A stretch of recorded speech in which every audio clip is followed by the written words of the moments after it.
બધી જ જિલ્લા કોંગ્રેસ સમિતિ દ્વારા એક વોટ ચોર ગદ્દી ચોર નામનું સૂત્ર આપીને આદરણીય રાહુલ ગાંધીએ બધી જ જગ્યાએ કાર્યક્રમ આપવાના સૂચનો કર્યા. એ સૂચનોના આધારે અમે એક રેલી યોજી હતી. તે પણ કોંગ્રેસ ઓફિસથી માંડીને આઝાદ ચોક સુધી અમે રેલી યોજીને એક મેસેજ આપવા માંગીએ છીએ કે ભાઈ જે લોકો લોકશાહીનો હળહળ ખૂન કરી રહ્યા છે, લોકશાહીનું સામાન્ય રીતે પતન કરી રહ્યા છે, કે જે લોકો મતદાન યાદી પણ ખોટી બનાવીને લોકોના મતને ચોરીને પોતાની સરકાર બનાવતા હોય તો એ સરકારની હવે પછીની જરૂર નથી. એ એક લોકોને મેસેજ આપવા માંગે છે, તેના નામે આ કાર્યક્રમ બનાવી રહ્યા છે. આજે તમે બીજી વાત તમને કહું તો આજે તમે જોઈ શકાશે કે ચૂંટણી પંચ અને સરકાર એકબીજાની મૂલી જોઈ છે. બંને મળીને લોકોને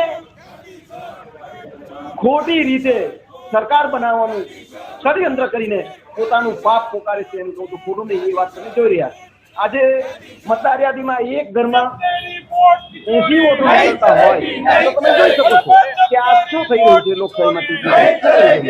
ચૂંટણીને જયારે પૂછવામાં આવે ત્યારે એમ કહેવામાં આવે કે આ તો એના કર્મચારી કોઈ જગ્યાએ ભૂલ કરી છે કે તેના નામે ચૂંટણી પંચ થકી તો લોકશાહી થકી તેનું ખૂન થતું હોય તેની મતદાર એ માટે